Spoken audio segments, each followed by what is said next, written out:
नमस्कार दोस्तों, शिक्षा संकल्प यूट्यूब चैनल पर आपका हार्दिक स्वागत है। ग्राम विकास अधिकारी मुख्य परीक्षा 2022 में अंतिम रूप से जो शॉर्ट लिस्टेड कैंडिडेट है, जो 2 गुना अभ्यर्थी है, उनके लिए आज का वीडियो काफ़ी इम्पोर्टेंट रहने वाला है, क्योंकि आपको जो डॉक्यूमेंट वेरिफिकेशन होने वाला है उसमें आपके कौन कौन से डॉक्यूमेंट है वो आवश्यक होंगे।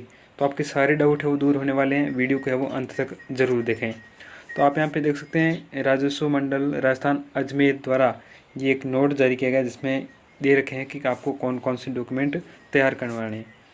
विस्तृत आवेदन पत्र के साथ संलग्न दस्तावेजों की प्रतिलिपियों का क्रम 2 प्रतिलिपियों में। आपका जो आपने फॉर्म भरा था उस फॉर्म के साथ में सारे डॉक्यूमेंट लगाने हैं और आपको इसके वो 2 सेट बनवाने हैं।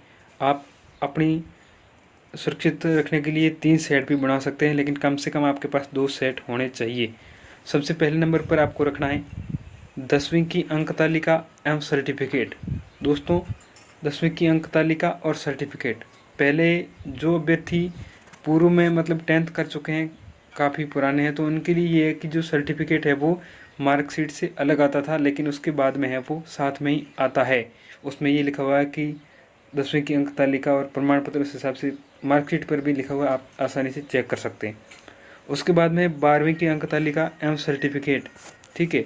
और उसके बाद में ग्रेजुएशन की अंक तालिकाएँ एवं डिग्री, जो आपने ग्रेजुएशन की है उसकी 3 साल की मार्कशीट और उसकी डिग्री।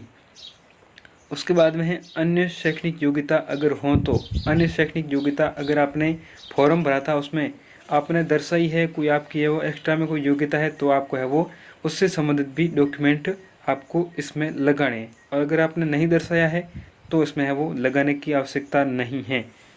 उसके बाद में इम्पोर्टेंट चीज़ आती है RSCIT डिप्लोमा, जो आपका कंप्यूटर कोर्स होता है उससे संबंधित आपका जो डिप्लोमा है वो आपको इसके साथ में फ़ोटोकॉपी है वो लगानी है, ठीक है। और उसके बाद में मूल निवास प्रमाण पत्र। मूल निवास प्रमाण पत्र दोस्तों जो राजस्थान राज्य के अभ्यर्थी है इनके लिए है वो ज़रूरी है। और राजस्थान में भी इसमें 2 कंडीशन लागू होती है कि एक TSP एरिया के और एक नॉन TSP एरिया के, ठीक है। तो नॉन TSP एरिया से जो भी है उनके लिए तो राजस्थान राज्य का मूल निवास प्रमाण पत्र एक ही होता है, लेकिन जो TSP से होते हैं उन TSP एरिया के कैंडिडेट के लिए एक राजस्थान राज्य का जो मूल निवास का प्रमाण पत्र वो बनता है, और एक जो आपका TSP एरिया है उसका भी मूल निवास बनता है। तो आपके पास में है वो TSP का तो होना ही चाहिए, और राजस्थान का मूल निवास है तो भी अच्छी बात है।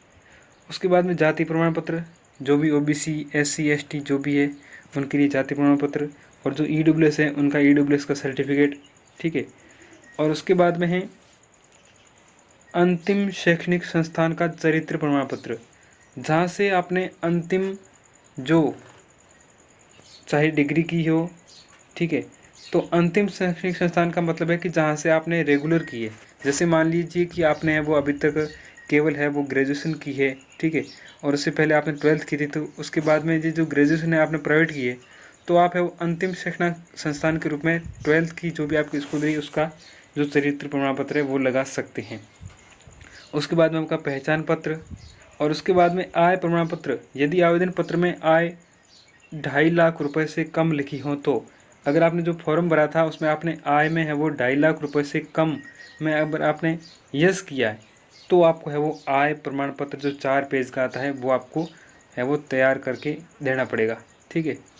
और उसके बाद में यदि विवाहित हों, अगर कैंडिडेट विवाहित हैं तो आपको है वो विवाह प्रमाण पत्र आपको लगाना है, और संतान संबंधी घोषणा पत्र भी आपको लगाना है कि आपके है वो आज तक कितनी संतान है, या फिर 2 से अधिक संतान नहीं होगी, इस प्रकार से जो भी एक निर्धारित फॉर्मेट में। उसके बाद में विधवा या परित्यक्ता हों तो आपको क्या करना है कि जो विवाह प्रमाण पत्र या संतान संबंधी घोषणा पत्र देना है कि अभी तक है वो किसी प्रकार का विवाह नहीं किया है। और उसके बाद विधवा या परित्यक्ता से संबंधित दस्तावेज या प्रमाण पत्र आपके पास जो भी है, कोर्ट से कोई डिग्री वगैरह है। उसके बाद में अब तक पुनर्विवाह न करने का शपथ पत्र, ठीक है। और उसके बाद यदि भूतपूर्व सैनिक हैं तो उनके लिए है वो ज़रूरी डॉक्यूमेंट है PPO। आपके पास जो पेंशन का PPO होता है वो होना चाहिए। और उत्कृष्ट खिलाड़ी है या विकलांग है तो आपको संबंधित प्रमाण पत्र हैं कि खेल के जो भी कैंडिडेट हैं उनके लिए खेल प्रमाण पत्र, और विकलांग के लिए वो विकलांगता का प्रमाण पत्र होना चाहिए।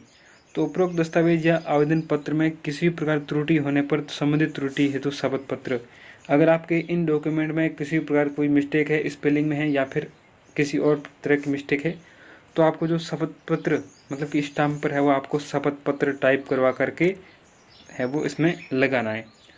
तो दोस्तों ये थे आपके लिए महत्वपूर्ण दस्तावेज जो आपको है वो डॉक्यूमेंट वेरिफिकेशन के समय आवश्यक होंगे। तो दोस्तों वीडियो को लाइक और शेयर करें और चैनल को भी सब्सक्राइब करें। इसी प्रकार की लेटेस्ट अपडेट पाने के लिए हमारे साथ बने रहिए। धन्यवाद। जय हिंद।